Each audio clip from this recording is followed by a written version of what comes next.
Ladies and gentlemen, welcome back to another episode of the What Are We Doing podcast. My name's Levi McCurdy, and this is episode 189. Listen, my voice sounds this way due to a tragic helium balloon incident back in the year 2003. Okay, listen, it's a long story.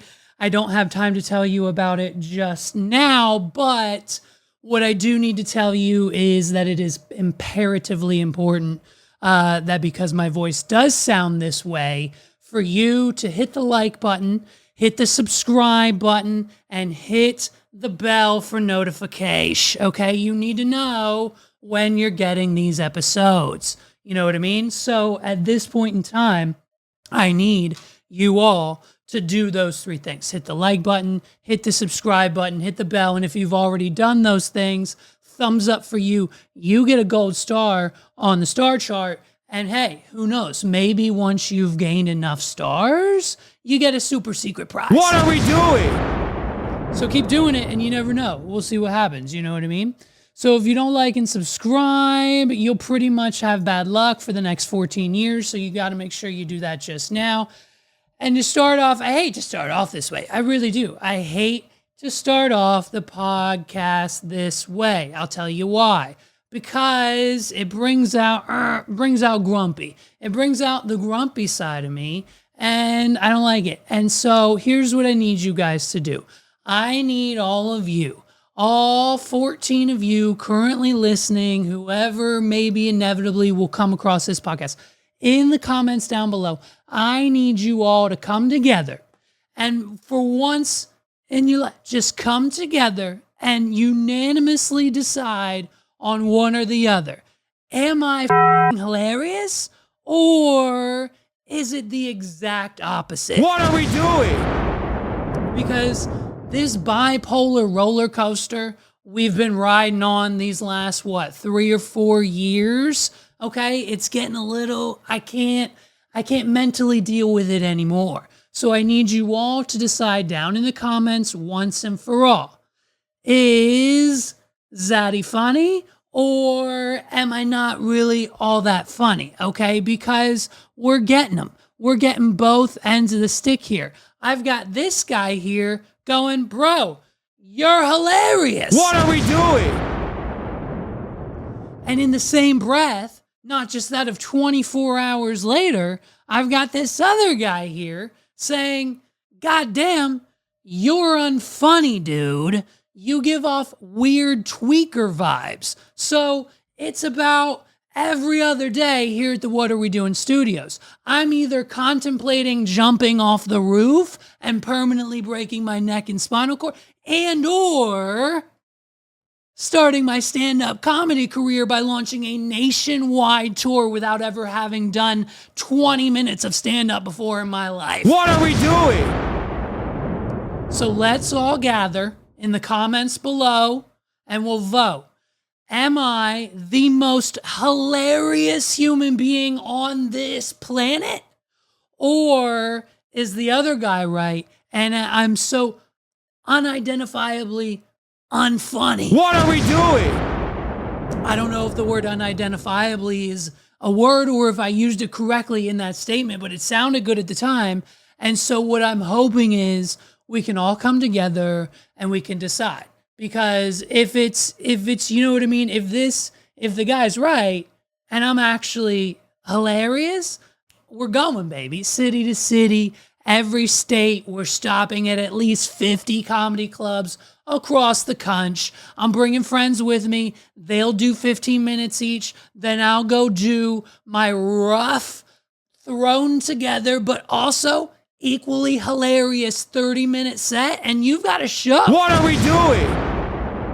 We do 30 minutes of comedy and then 30 minutes of like a live podcast Q&A audience interaction style thing, like JoJo Siwa style. If JoJo Siwa was allowed to take a break or do some silly goose game with the audience during her show, well then I'm allowed to do the same thing and be lazy during my tour. So let me know in the comments below who's accurate here, because I've got people in my analytics saying, you're unfunny, dude, end quote.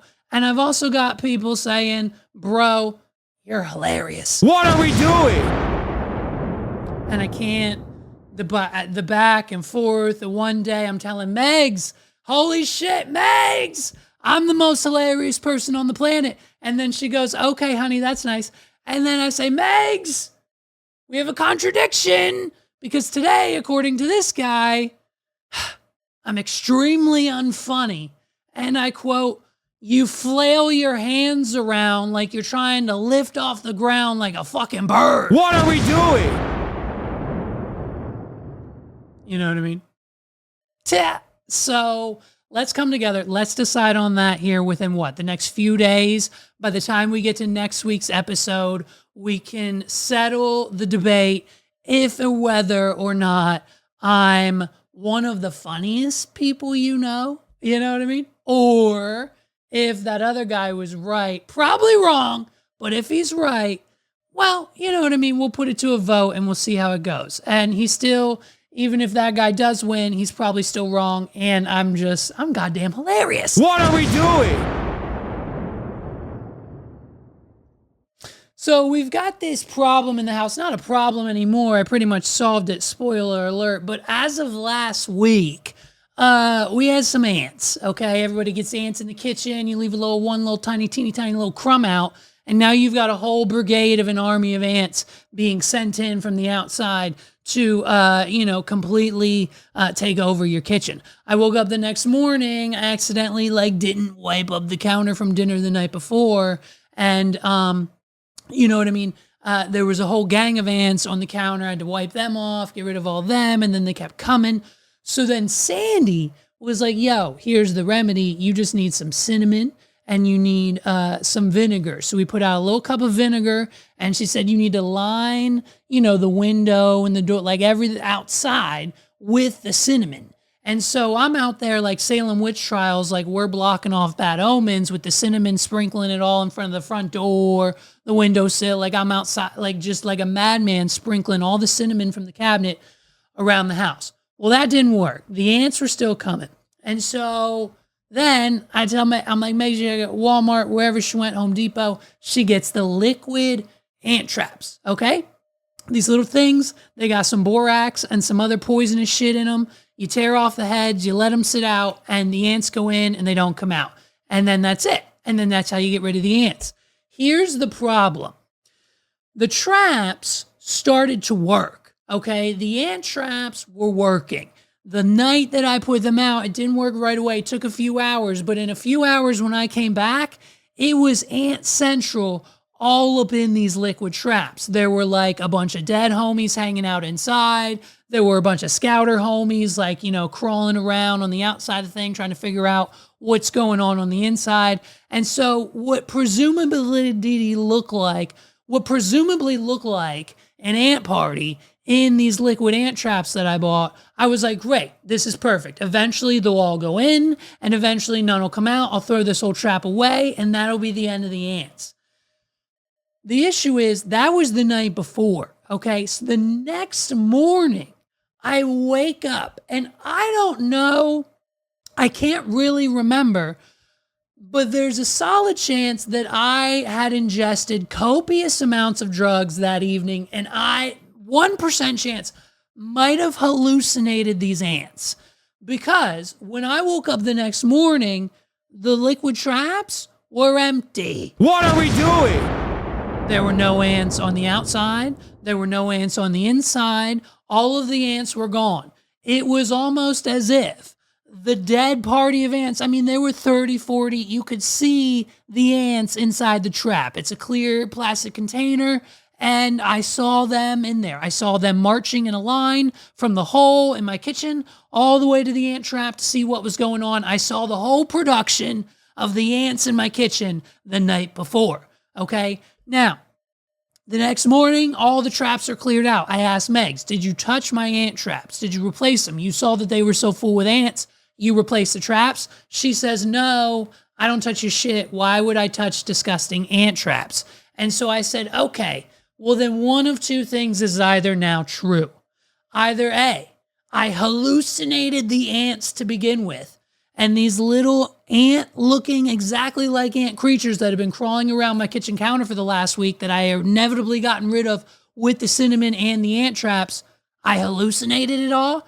Doubtful. So then that leads me to point number B, and that is of the fact that either A, and there's subpoints here. So now we're back to, we're still on point B, but it's A under B. So point B, subsection 1, B1 is either A, the ants had a rescue team and they came in and had helper ants break into the traps, pull out the dead ant bodies of their lost homies, and take them back to the tribe for a proper burial.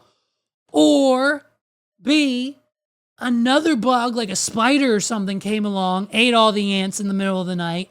Or C, none of the ants were dead to begin with. The traps don't work, and they were just hanging out that night in Club Ant Trap City, having a good time, sipping on the borax syrup, and then boom, they all got tired, drunk, and hungover, went back to the anthill, and that left my empty ant traps. What are we doing?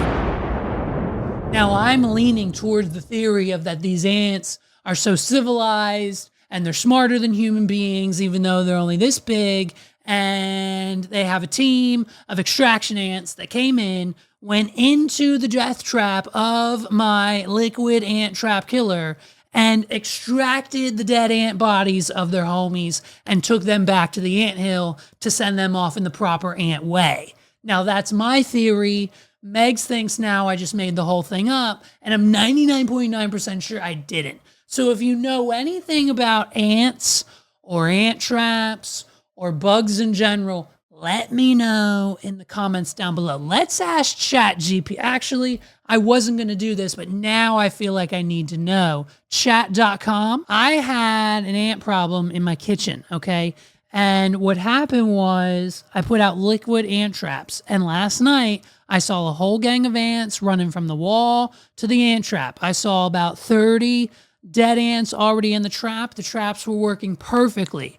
Then this morning, the traps were empty. We didn't do anything with the traps. And so I'm just wondering what happened to all of the ants that I saw that were in the traps that were supposed to kill them. Did they send like an ant extraction team to come get the dead bodies of their ant friends out of the trap? Did another bug come and eat them? I saw them. They were in the trap last night. And when I woke up this morning, all of the ants were gone. What happened? All right, so here's the likely scenario. The liquid ant traps work by attracting ants with a sweet, lethal bait. The ants carry the bait back to their colony, share it, and it eventually wipes out the whole crew. Those ants you saw in the trap likely weren't dead. They were just loading up on the bait and then heading back home. By morning, they'd taken all the bait and left. So no ant extraction team or mysterious bug cleanup crew, just those industrious little ants doing their thing. Pretty wild, right? Got it. So they take the bomb back to the anthill, and then within a subset of time, said poisonous bomb goes off, metaphorically speaking, and the whole colony is gone, right? Wow, we wiped out the whole... Okay, got it. All right, well, that sounds like a reasonable explanation. So this entire podcast bit was for... no reason. What are we doing? Exactly. Sometimes these mysteries have a pretty straightforward answer. But hey, at least now you know your ant traps are doing their job and the colony is on its way out. Plus, it makes for a quirky podcast story. What are we doing? We're conquering the tiny invaders one bait trap at a time. That's right. And that's my girl. That's chat. Hey, there's your weekly answer. If you have questions, I cannot tell you, I am this close to getting Megs off of Google and fully into ChatGPT. You need to use it when you have questions like this. Silly me. Now we don't even, should I even keep the whole ant bit in? Now I look like an idiot. I didn't know how they worked. I don't know what's going on. But at the same time, here we are. Thanks to our friends at ChatGPT. You know what I mean? And speaking of ants in this country, Donald Trump's at it again last night, going off on some of the world's like top pop stars, okay? Forget about the fact that he dropped Theo Von off in the Middle East, a third world country somewhere, Qatar, however you say it. I don't know how to pronounce it. Theo Von was there just on Thursday for some reason doing stand-up comedy for the troops. We know how well it went last time one of Joe Rogan's friends did stand-up comedy at a Trump event, but hey, we won't bring it up. What are we doing? So now, today, we're going after the pop stars, okay? And first on the list is Bruce Springsteen. Now, obviously, Bruce Springsteen, a lot of fans in the boomer and older generations. Some of the millennials maybe, but the Gen Zs, I'm pretty sure, and younger are out on Bruce Springs. But, you know, it's Bruce Springsteen. He's got a place in history, right? So, of course, naturally, what we can take from this entire story is, oh, you guessed it, Bruce Springsteen doesn't like Donald Trump. And so even though we don't have the exact audio from his show over in Manchester, England, just a few days ago, it's pretty, we can pretty much assume with accuracy that he said something along the lines of, I don't like Donald Trump. You know what I mean? What are we doing? So naturally, being the man he is, Donald Trump sees this, and in his infinite wisdom, Donald Trump sometimes, I feel like Donald Trump has this like disassociation from himself, like as president versus celebrity. Like it sometimes in his mind, I think Donald Trump forgets that he's president of the United States, and he goes back to his like, I'm a celebrity, it's The Apprentice, I'm a Kardashian kind of celebrity pop star. And then other times he flips back into presidency. And so in this instance, we're just coming at some of our fellow influencers of the space on social media. And of course, Daddy Trumpets does nothing of short than to write a negatively reviewed post that has everything to do with Joe Biden, hardly anything to do with Bruce Springsteen. But he, you know what I mean? Hey, it's his pivot, you know? He starts with one topic, in the middle it's something completely different, and then he pivots right back. He slingshots right back. What's he call it? He calls it something, and it's not one of those two words that I just used, but he starts, and then we lose him in the middle, and then he comes right back. It's one of his many talents. He does it during his speeches, and he does it on social media. Saying this just 24 hours ago about Bruce Springsteen, the musician, dude. The musician, right? I see that highly overrated Bruce Springsteen goes to a foreign country to speak badly about the president of the United States. Never liked him, never liked his music or his radical left politics. And importantly, he's not a talented guy. What are we doing? I mean, come on, right? He's just a pushy, obnoxious jerk. Jerk in all capital letters, by the way. What are we, 12 years old?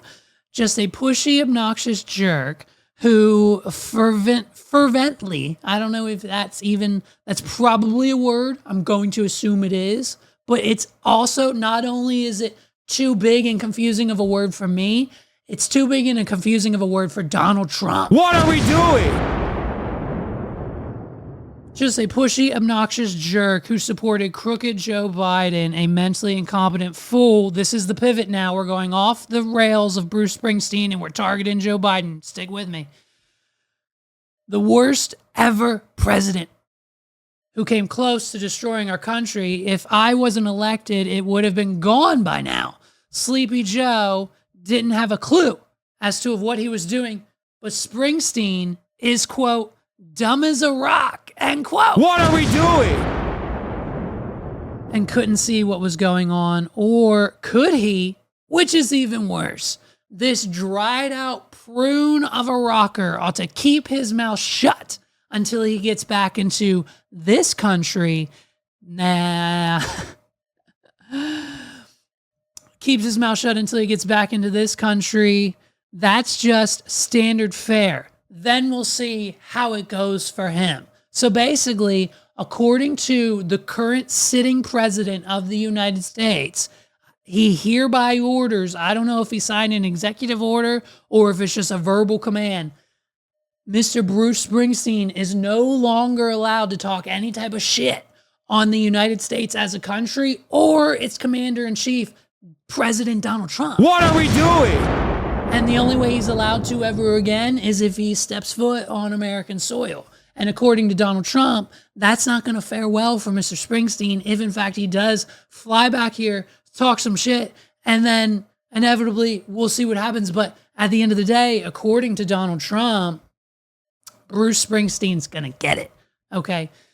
So naturally, the buck doesn't stop there with Donald Trump. Secondly, he had to take it one step further and infiltrate and shoot missiles directly at not another country, but that of a fan base that would be big enough to start their own country, the Swifties. What are we doing? Now, this isn't the first time. Donald Trump has gone against the Swifties plenty of times. Donald Trump has definitely shown his hatred towards, as well as vice versa. She has as well. It is blatantly clear and obvious from the outside looking in and vice versa that Donald Trump and Taylor Swift do not like each other. So naturally, about every 6 to 12 months, and it's mainly just Donald Trump, sometimes it's Taylor, but mainly Donald Trump, one of them has to throw a stone at the other one. And in this instance, in this case, it is a one-sentence post from Mr. Donald Trump, a one-sentence post claiming that once again, he is responsible for not only the success, but what seems to be, according to him, the current downfall of Taylor Swift. What are we doing?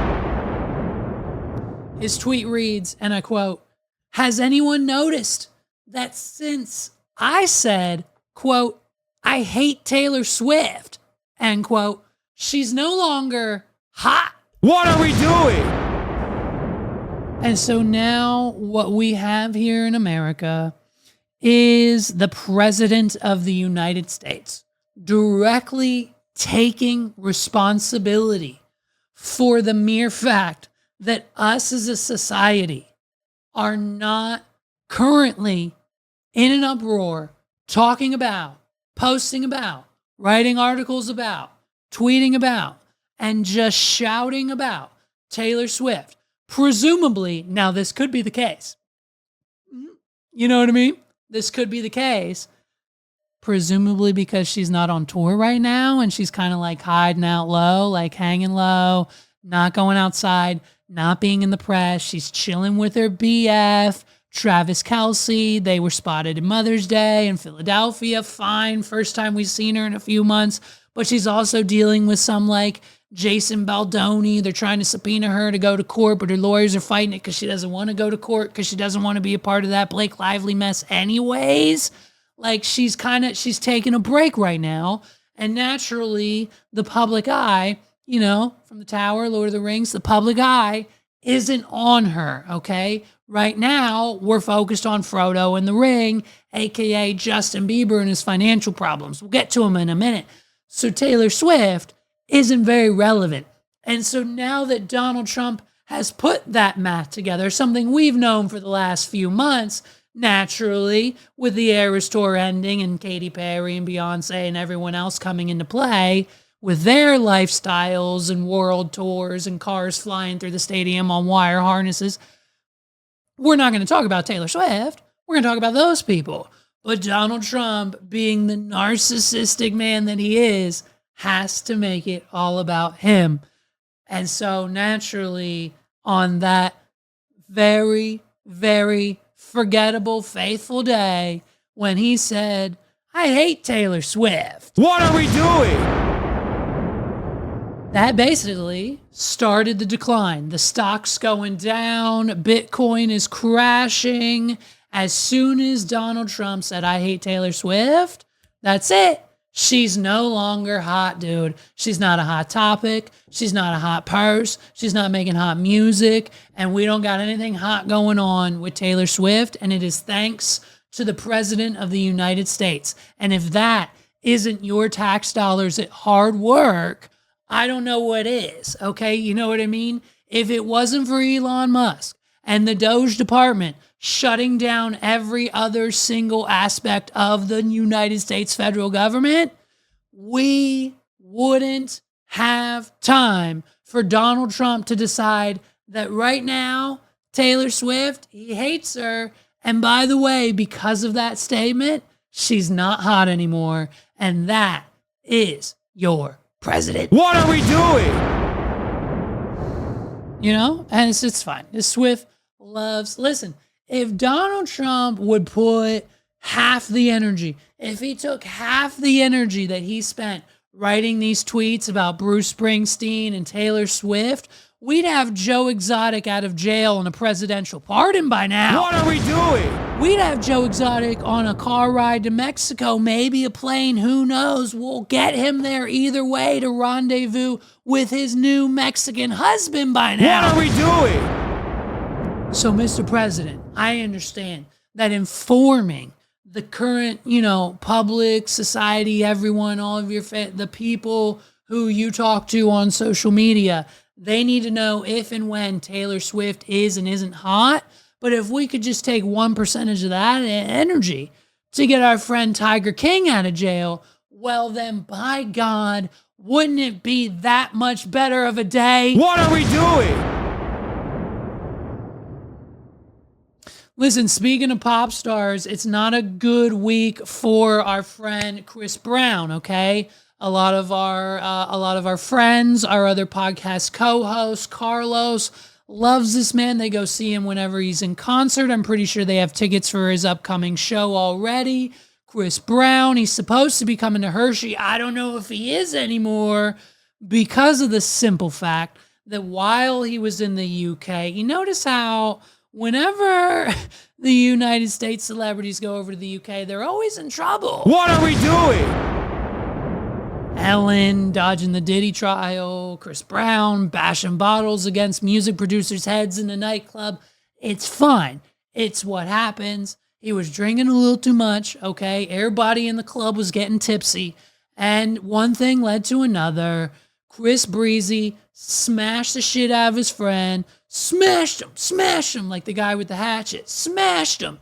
And basically ended up in prison for the night. Of course, naturally, that's what happens when you take a glass bottle and you smash it over another grown man's head at a public event such as a nightclub when you're doing your touring show in UK. Maybe it was a paid appearance. I don't know. I don't know the details. It doesn't matter. You know why? Because what does matter is the simple fact that they're not giving our boy Breezy the bail. What are we doing? They've decided to deny Chris Brown's bail, which isn't good, okay? And so according to UK authorities, our boy Chris Brown is going to stay in custody, unfortunately, until June 13th, which, if we do the math, is a little under an entire month away. And so, sucks, right? I mean, you would think if Chris Brown has, 6 figures to buy not a non-engagement ring for a girl, then he would be able to afford an attorney that would most likely be able to get this denial of bail, overturned or just out of there or extradited to another country, like something like the mere fact that Chris Brown is spending the next month in jail. Little while. What are we doing? So this says here, this says here, this says here that he'll probably then miss several dates on his tour. So those will most likely need to be rescheduled because, you know what I mean? Somewhere, free Breezy out, let's get him back on tour. Will those dates then push the other dates? What do we do it? Free Chris Brown, you know what I mean? That's all we can say. Silly mistake, silly decision, but hey, we've all been there, right? We've all been at the club with our friends, drinking too much, one argument, one conversation, whatever was going on in that situation leads to another, and boom, someone gets their head smashed with a glass bottle. I've never been the victim, okay? I'm usually the one doing the smashing, but you know what I mean? We're smart. We're not Chris Brown status, so people don't know. They're not going to come get me right away. I leave, and then I'm out, and I never get, you know what I mean? It's fine. They don't catch me, but he's Chris Brown. He's like one notch away. He was, maybe not because of his current arrest or his past, I don't know, but some people say he was 1 degree off from becoming the next Michael Jackson.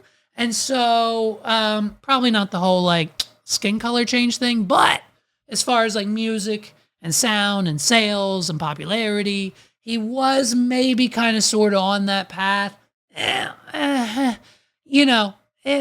Michael had his issues too, right? Michael was in and out of court as well. What are we doing?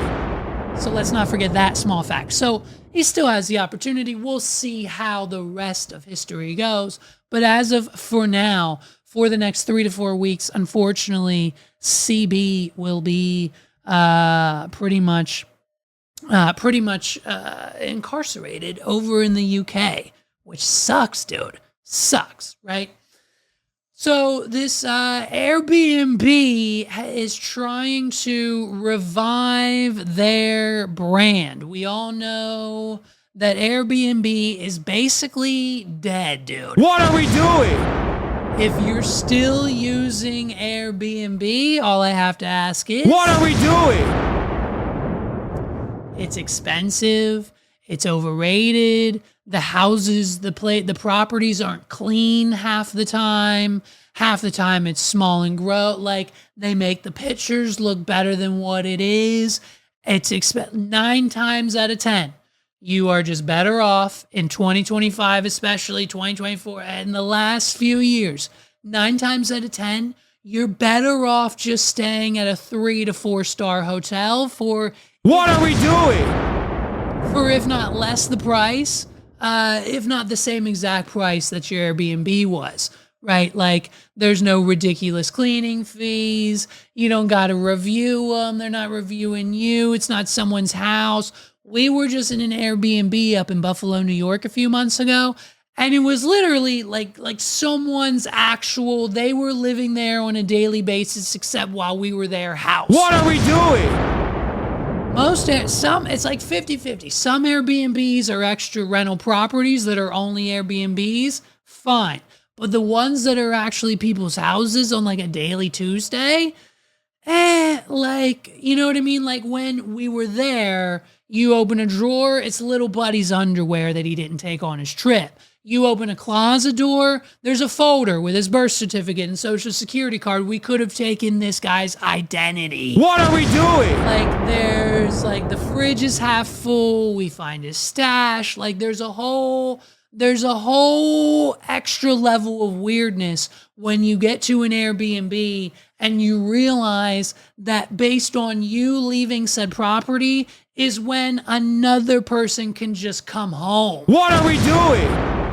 And so it just kind of has become this antiquated, expensive, extremely outdated business model. It was popping 5-10 years ago when hotels were super uber expensive and Airbnb was just kind of starting out. And then everyone hopped on board. And now we've got things like Vrbo and Airbnb and competing and all this other stuff that has made it so now that the prices and the availability and the niceness and the quality of the properties have now flipped once again to the point where we're just booking hotels now. We're not even on the Airbnb anymore because it's just not worth it at this point in time. You get your bed made every day at a hotel. You don't get that for however long you stay at an Airbnb. It's solely up to you, and they're charging you more for it. What are we doing? So with that, the owners, the CEO, everyone at Airbnb knows that their business model is dying, okay? And with the continued stories coming out of homeowners having like cameras in the bathroom and hidden cameras here and they're watching the game, it's weird now because we live in America, okay? And most people in this country are kind of weird. I'll be honest with you. a lot of you motherfuckers are really effing weird. What are we doing? And so, you know what I mean? So in order to keep their business alive, Airbnb has now launched 2 new exciting sections, features, things you can do on the Airbnb website to give them more of your money. Okay. If it was bad enough that they were charging you twice as much for the room/stay, building, whatever, private, the townhouse thing that you're staying in, if they're charging you twice as much as a hotel, it's bad enough now that you can go on and book yourself either a service via Airbnb or an experience. And so with Airbnb services, okay, we're talking about things like a private chef, a massage, prepared meals, personal training. So if you're staying in an area, you can go onto their services page, pick the area you're staying in, and you'll get things like authentic urban portraits by JC. If you're in Mexico City, he'll come to your Airbnb, and for $69 a guest, he'll draw a portrait of everyone in your house as an authentic urban person from Mexico City. And for only $69 a purse, you can book that service on Airbnb.com. What are we doing?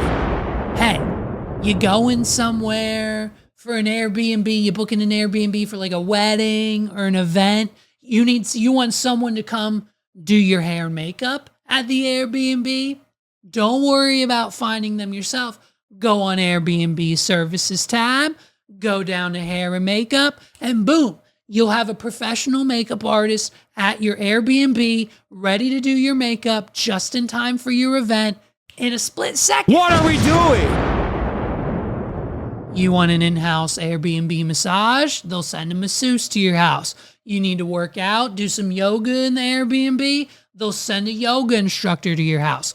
All the services you could ever imagine on your trip while booking with Airbnb are now available at your fingertips. And so, you know what I mean? Hey, it doesn't, no one's gonna use it. What are we doing?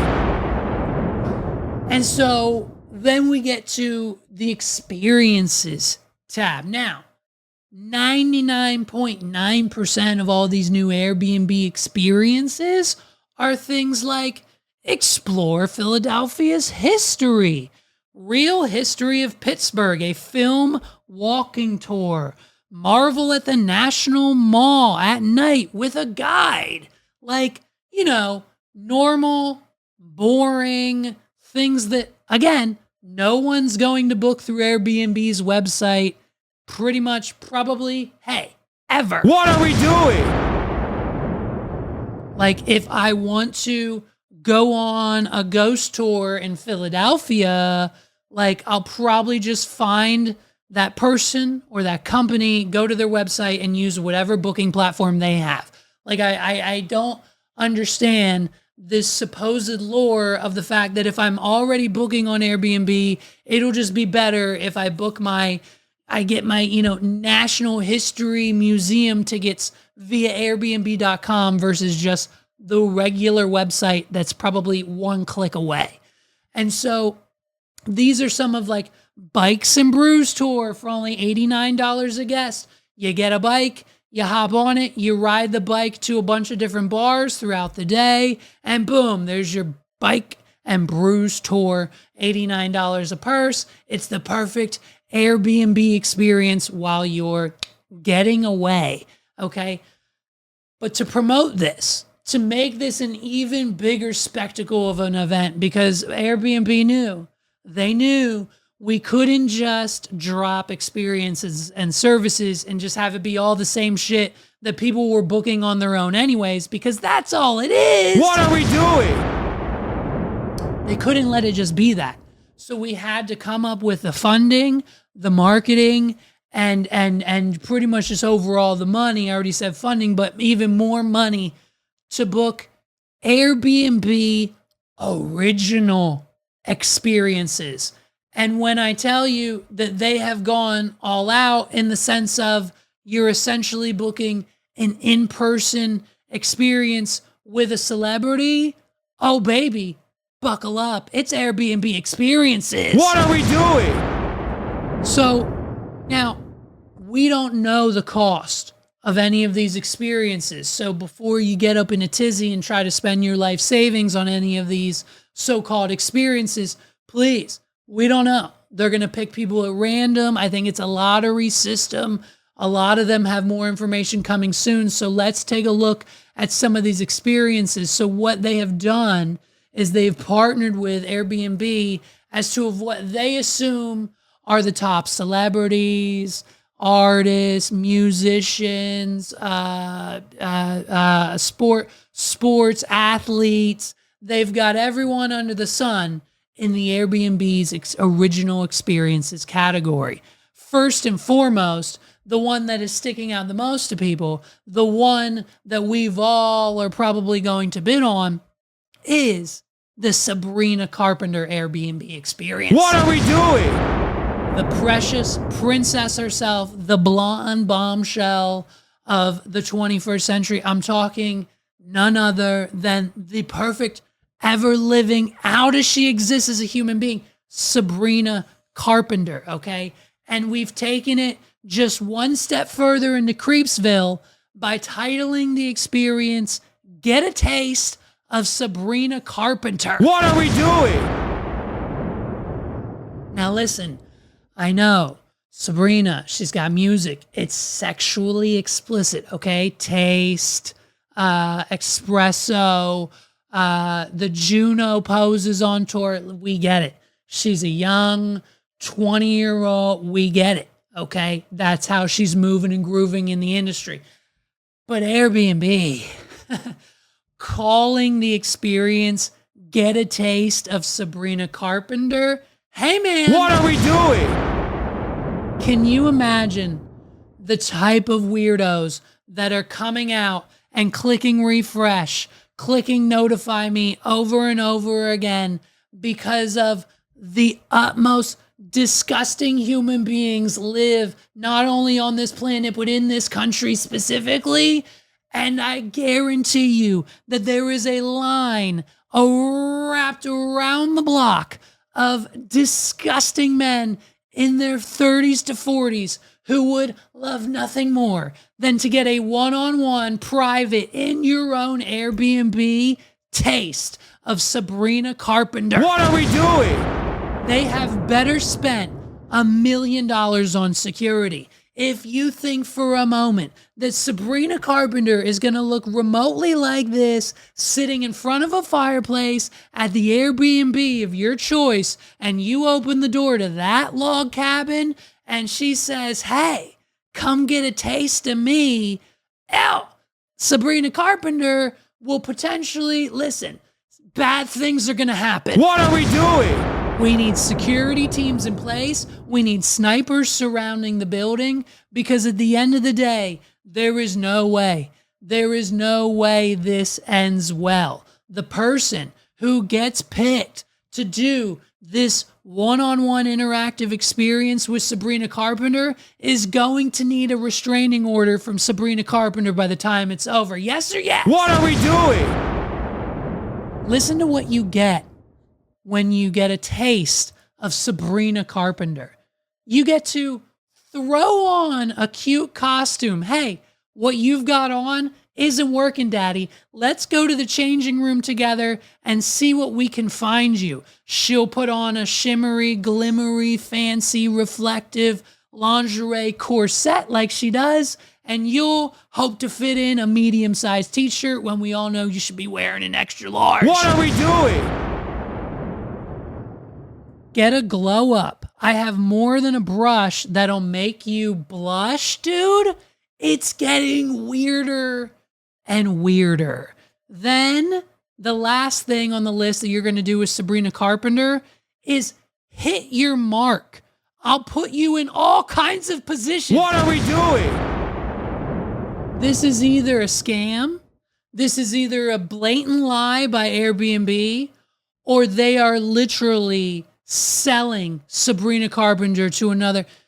The fact that Airbnb has on their website that you can purchase an experience where you get a taste of Sabrina Carpenter.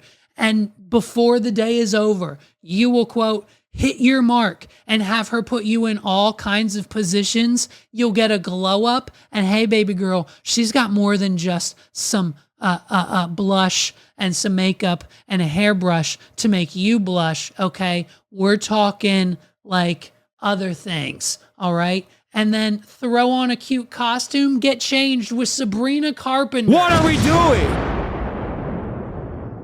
Well, let's click the notify me button. We got to download the app, dude. Of course, I don't have time to do that right now. We'll do it later. I'm getting notified, okay? Because first of all, if there's anything that I'd love to do in this lifetime that Megs should 100% allow me to do, that's A, get a taste of Sabrina Carpenter. B, get changed in a dressing room to throw on cute costumes with Sabrina Carpenter. B, get my nails done, my makeup, and my hair done with Sabrina Carpenter. And by the way, she's got more than a brush that'll make me blush, okay? I know she does. And 3, Megs will definitely want me to hit my mark when Sabrina puts me in all sorts of types of positions. So if you're anything, and by the way, hopefully we'll have time to record a podcast with Sabrina Carpenter. What are we doing? I'm signing up. And I'm hopefully going to get a request to book. Choose the dates, add your guests, and then answer the questions about why you want to go. First, we'll randomly choose a set of potential guests. Next, we'll review the answers for unique perspectives and connections with the celebrity. Then we'll invite selected guests to book. Requirements: you'll need an active Airbnb account and the app to participate, and be a resident of an eligible country or region. It won't cost you anything to submit a request to hang out with none other than precious little angel Sabrina Carpenter. What are we doing? Who are the other celebrities, you ask? Well, of course, we've got none other than Meg Thee Stallion. Now, this one, I'm sending Megs to. I'm getting notified for this one, and I'm sending Megs, okay? Because for those of you who don't know, we've been sending Megs to dance lessons for these last couple of months, and Megs can now successfully twerk for at least 10 to 15 seconds. What are we doing? So if she can spend an evening with Meg Thee Stallion, we're going to get those twerking numbers, skill set, the whole 9 yards. An afternoon with Megs Thee Stallion, my Megs will be twerking like it's no one's business when we're down in Mexico getting married next month. You know what I mean? And so with Meg Thee Stallion, you get, what the fuck? What is this? You get to look cute and an otaku hottie OOTD. What are we doing? Channel your prep and plaid. Oh my God. Channel your prep and plaid in school outfits inspired by my anime favorites.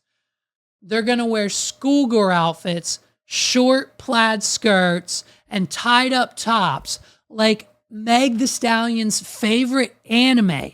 Take on the heat in my The Floor is Lava course. Real hotties can you battle me in a video game competition and lock in and get that bag? Everyone leaves with a gift bags, but some are heavier than others, dude. What are we doing? So this has nothing to do with twerking at all. You're basically living your anime Japan style fantasy out with none other than Meg Thee Stallion. What creep of a weirdo psychotic intern with a Sabrina Carpenter Meg Thee Stallion anime fetish set this shit up? What are we doing? I mean, the guys are like the Sunday Fun Day with Patrick Mahomes, Surf with pro Danny Fuller. That's all normal. Why are the female celebrity experiences on Airbnb.com a little out sexual? What are we doing? Weird, Airbnb. I don't like it. They need to listen, shut it down. Something's bound to happen. If you don't have security around Meg Thee Stallion and Sabrina Carpenter and these other Carol G and Debbie Brown and all the other celebrities they're obviously giving millions of dollars to, listen, we need security, snipers on the roof, cameras in the house, people walking by that are undercover, a security guard at the front gate, a metal detector. I'm telling you, whoever you pick cannot be trusted. We see how these things go, okay? We've seen this before. They pick at random, it gets through some intern, and you've got a psychopath in the same building alone with Meg Thee Stallion and Sabrina Carpenter. What are we doing? Airbnb, hey, shut it down, dude. Shut it down because it's getting kind of weird, okay? Not to mention how much money they've spent on the celebrity. Like, there's no way any of these celebrities should have said yes to this without at least $10 million up front. You know what I mean? Like, it's a little weird, okay? Now, obviously, I would hope that they end up choosing that of the female gender for the Meg Thee Stallion and the Sabrina Carpenter experiences. But that's not to say there's some psychotic women out there. Yes or yes? What are we doing? Listen, I asked this question a few months ago, and we kind of touched on it a little bit. We've kind of seen some things since then. And now that we've got this bombshell mini documentary, Fox channel on Hulu streaming now, kind of expose, what's going on with Justin Bieber? What are we doing? Stick with me here because it's a bit of a roller coaster. So according to this all new TMZ expose, Justin Bieber has for quite some time now been going through it financially. So much so that they are reporting that in his entire career's time, okay, in the entire time from Usher and the YouTube video all the way up until like a few years ago, Justin Bieber, from his music and the merch and the deals and the brands and everything that he's done up until this point, has amassed anywhere roughly from 500 million to $1 billion, okay? So with that being said, Justin Bieber has accumulated anywhere from $500 million to upwards of $1 billion+ in his lifetime as a musician. And it is being reported by TMZ, according to multiple inside sources, Justin's team, other people, etc., that essentially he's dead broke. What are we doing? So much so that like he has to borrow his like pastor friend's credit card to go play a round of 18 holes with his buddies. In order for Justin Bieber to go golfing these days, he has to borrow the money and use his buddy's credit card. By the way, the church friend, the pastor, whatever, rumors in the Twitter sphere are that it's basically the C word, and they're claiming that Justin Bieber may or may not be in a cult. What are we doing? You know, but God forbid, according to Joe Rogan, we call what Jared Leto is doing a cult. Ow, can't say it because Joe gets a little defensive. And when that happens, we start questioning, hey, Joe, are you a member? What are we doing? So Justin Bieber can't even afford to play golf. I mean, we can see him here at the beginning of the month just a few weeks ago. While he's on the green, he didn't even pay to get here. And we would assume, right, thinking, celebrity, Justin Bieber, millionaire, billionaire, he should either A, own the golf course, B, be paying for everyone else around him to go, and C, just get in for free, let alone have to borrow your buddy's credit card just to play 18 holes. And that probably costs, what, a few $100? What are we doing? So this all comes from Justin making buku bucks of money and probably just at such a young age not knowing what to do with it. It's being said that all of the houses and properties that he owned, he paid cash for. So that's just gone out the window. And so remember back a few years ago, he had one or two world tours. I think it was the Justice Tour, where about halfway through, he was like, look, I can't do this shit anymore. I'm tired. I have health issues. I'm pretty sure my body's shutting down on me. I'm pretty sure it almost did. And like halfway through, he's like, I'm done. I can't do it. We gotta refund the second half of the tour. I'm not doing it anymore. He canceled it. Well, that tour came with an advance. They gave him the whole thing in advance, AKA like $40 to $50 million. And so the issue is when you cancel the tour halfway through, homeboy, you got to give half the money back. What are we doing? And in Justin Bieber's case, by the time that happened, by the time he's done paying Scooter and his friends and his expenses and his bills for the year and everything that goes into being the number one pop star celebrity, at least half, if not more, if not all of it, is essentially gone. And so when they came to him and said, hey, we need 24 million of that 40 million back, he said, oopsie, don't got it. And so naturally, he went to his friend Scooter Braun, and Scooter Braun's company covered that amount. And so Scooter Braun paid the $24 million debt that Bieber owed, and with the agreement that, over time, Bieber would pay back Scooter and all would be forgiven. Then fast forward to about 2023, Justin Bieber thinks, I should be getting more money. So they do an audit. They think that Scooter, the manager, hey, we've had issues with Scooter Braun and Taylor Swift in the past. He's probably doing something fishy with Biebs as well. And so Bieber was like, I want an audit done of everything. I want to know how much money Scooter was taking off the top. I want to know how much money I'm owed because I need it because I'm broke. What are we doing?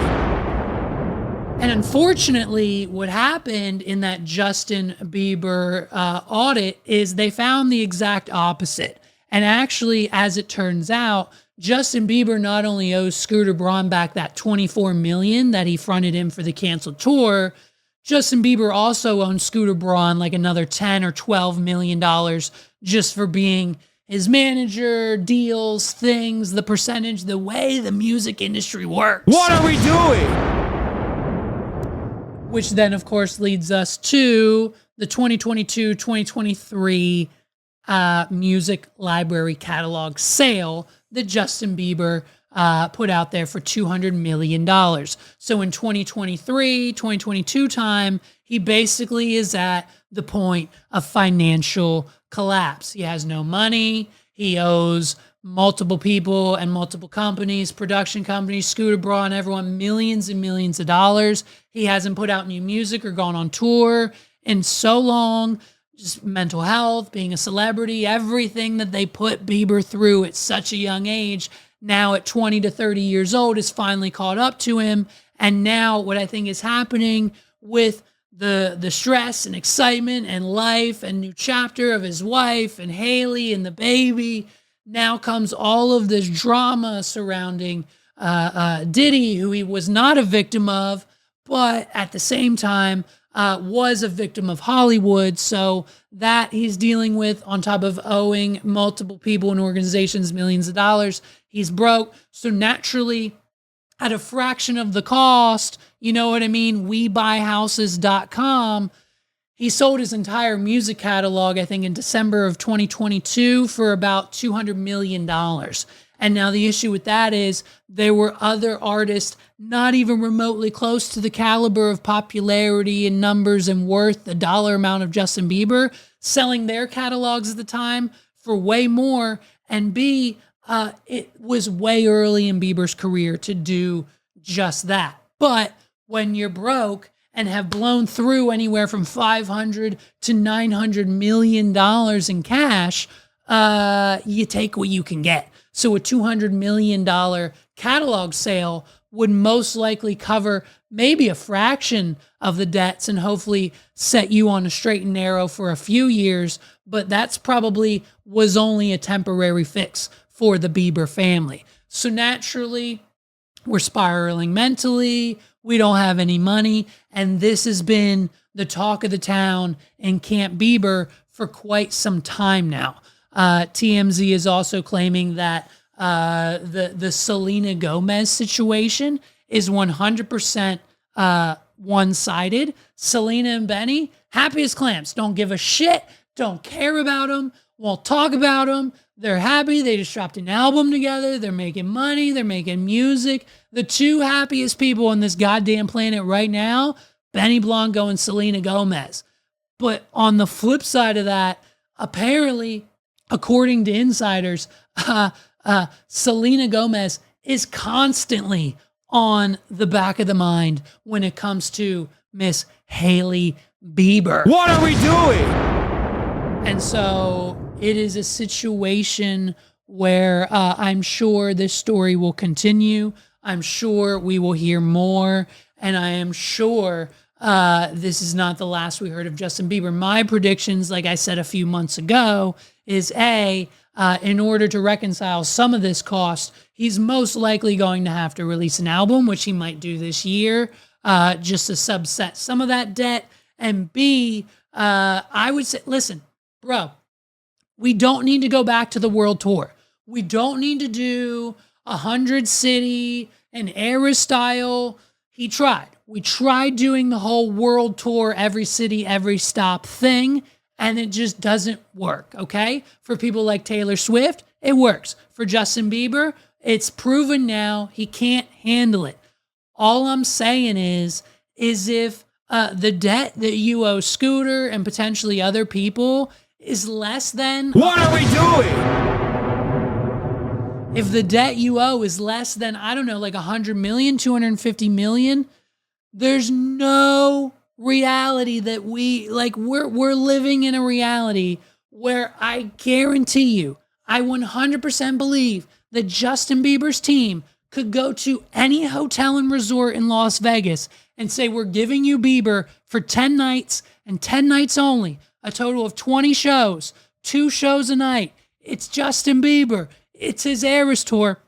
It's a temporary, once in a lifetime 10-night residency at whatever hotel in Las Vegas. The fucking Sphere, dude. Get Justin Bieber a 10-night residency at the Sphere, and I guarantee you that comes with a $10 to $20 million a night price tag, which, boom, is upwards of $100 to $200 million in your pocket. What are we doing? You do an hour and a half show, you perform the hits, maybe some new songs, and you've got money in the bank. And it took you about a little less than 2 weeks. Do a 10-night residency, then wait 6 months, do it again, and all of your money issues, baby boy, are what? Say it with me. Solved. All we need is a 10-night residency at the Sphere. It'll sell out instantly. You could make the tickets to Justin Bieber's Sphere residency upwards of $300 to $500 a piece, if not way more than that. And it would sell out instantly to the point where you would have to add on 10 more shows. You would have to double the price of everything. And at the end of the day, I think I am fully confident that with a small, teeny tiny strategy like that, Justin Bieber, call me. You should call me. That's what he should do. Justin Bieber didn't call me. He decided to go on a world tour. It was too much. I would have told him, Justin, it's too much, but he didn't call me. And instead, he canceled it halfway through. And now we're selling catalogs and we're getting TMZ to do these nasty hit pieces on us, claiming that our mental health isn't right. When in reality, all JB needs is like a 10-night run and boom, we're back. What are we doing? And who knows, I guarantee you a 10-night run at the Las Vegas Sphere will probably be enough to get Ellen and Portia back from the UK. What are we doing? You know Ellen and Portia aren't going to miss the opportunity to see their boy JB live in person again, presumably for like one of the last times. Announce you're retiring after this Sphere, 10 days at the Sphere, announce you're retiring. It sells out, $1,000 a ticket, if not more. I'd go. If Justin Bieber announced tomorrow that he is doing 10 shows and 10 shows only at the Las Vegas Sphere, and tickets start at $1,000 just for nosebleeds and get even more expensive as you go down the row, by God, I'm pulling out every Bitcoin I own and I'm buying the tickets. It'll make history, it'll set records, it'll do numbers, and we may never get to see Justin Bieber perform again. So if you need an idea of how you can pay back Scooter Braun, Justin Bieber, call me. What are we doing? Ladies and gentlemen, my name is Levi McCurdy. Thank you so much for rocking with me this week. It's been another incredible episode of the What Are We Doing podcast. We'll be back next week with episode 190. Hopefully on Friday, I believe next Friday, I think I'm not only DJing a wedding, but as soon as that wedding's over, I'm going right to Philly to see a Post Malone concert. So who knows? I might be late. I might record one from the hotel. I might record one in the car. I might do one on Monday. It's a Monday. It's Memorial Day. It's a holiday. Who knows? If I don't see you next Friday, happy Memorial Day. I might see you on Monday, most likely. Shout out to you guys for watching. Click the links in the description down below if you want to support this podcast. Tweet at Justin Bieber and tell him to call me. I've got ideas for his next tour. I mean, listen, folks, we're just about halfway through 2025. Chris Brown is arrested. Tory Lanez was stabbed 14 times in prison. Diddy's locked up. The trial started. We've got male escorts full of lube and Tootsie Roll penises on the stand. We've got DDDG going to jail. The Weeknd's new movie with Jenna Ortega sucks. And Justin Bieber has no money. This is the What Are We Doing podcast. Peace out, everybody. What are we doing?